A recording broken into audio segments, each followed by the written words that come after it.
Good morning everyone. I am Udaya from class 9. I am going to explain about my project real-time driver drowsiness alarm system. Here I have used a webcam, Arduino UNO board and a buzzer to create this project. The Python script will analyze the eye movement of the driver through eye aspect ratio. The eye movement of the driver is fed continuously through the webcam. If the driver has closed his eyes more than for 5 seconds, a buzzer will be triggered through Arduino UNO board. Now I will show you a demo of my project.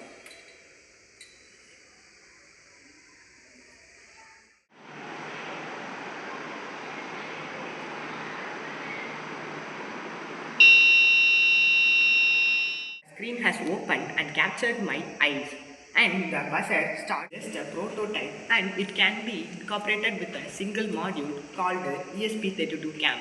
It reduces the cost and it is more compact. Thank you.